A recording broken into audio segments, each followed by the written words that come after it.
I recently talked to you about why it's just not good for you to fall into that paradigm of name calling, which only feeds the idea of separation between us and creates more density in your life.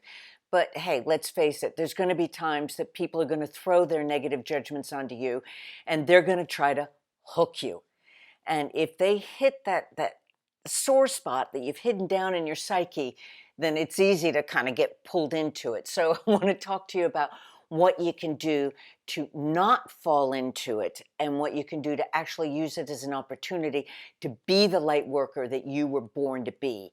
After all, remember, you are a divine soul having a human experience. That means that you are made of and created by an infinite intelligence that knows all things, and an omniscient wisdom that knows how to manage all things for the highest good of all, and an omnipotent, all-powerful, unconditional love that can. And your divine soul is that part of you that consciously remembers your connection to everything that ever was, is, and will be.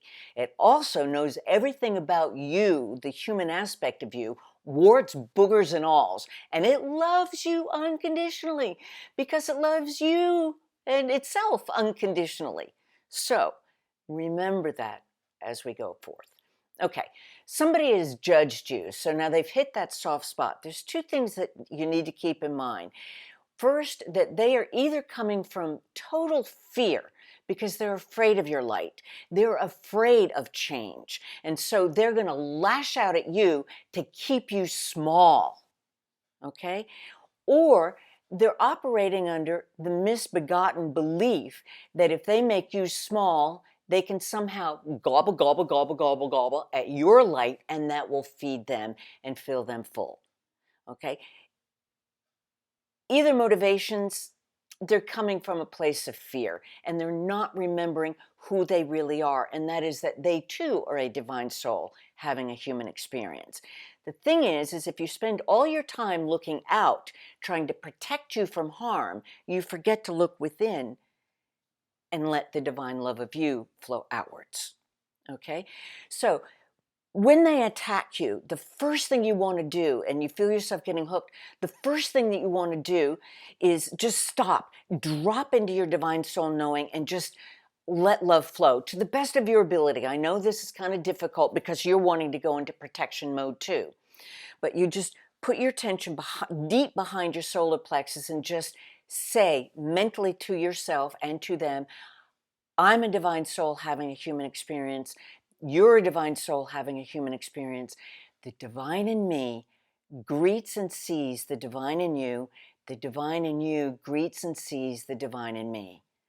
So you're doing that even while they're gobble, gobble, gobble, gobble, gobble. Oh, you're this, or oh, you that, or you stupid this, or you gobble, gobble, gobble, gobble. The divine in me sees and greets the divine in you.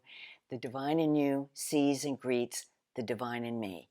What happens is that organically opens you up to emanate vibrations of divine love.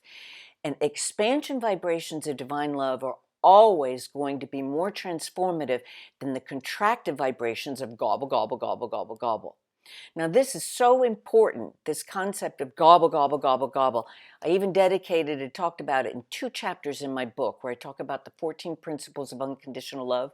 So if you haven't read this, check it out. Reread that section on the gobbler.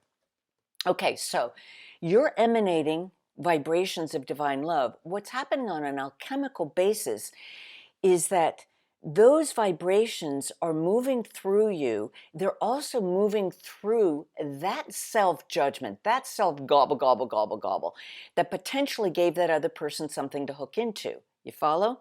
So as you are freely giving your vibrations of unconditional love, and you've tabled that self-judgment for one side, those vibrations are still moving through it anyway.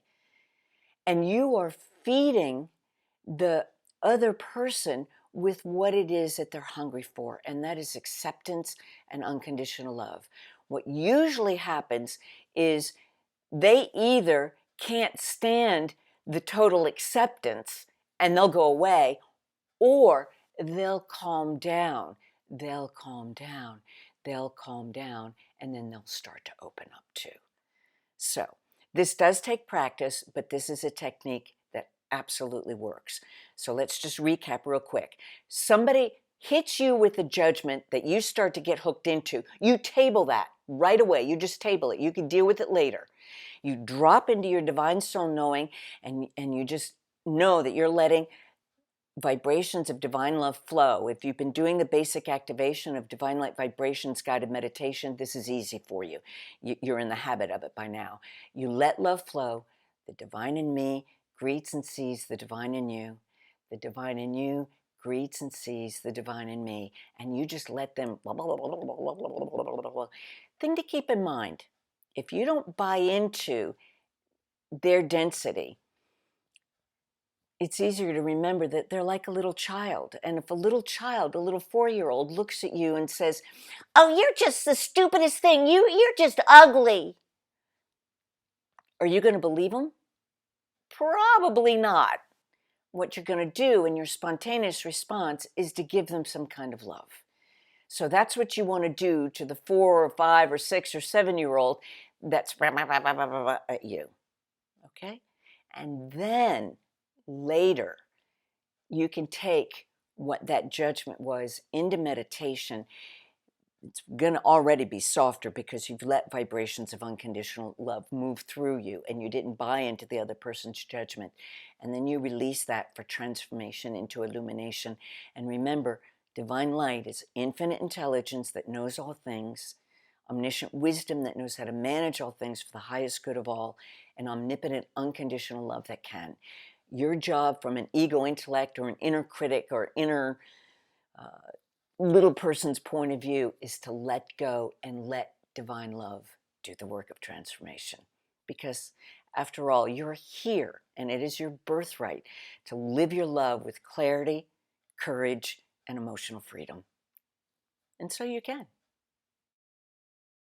Here's an important question to ask yourself. What's your one takeaway from today's video? And if you're feeling sassy, like in a good way, how are you going to use it? Share it with me in the comments and be sure to subscribe if you want to stay in the loop for new ways to shine your light, no matter what anyone has to say about it.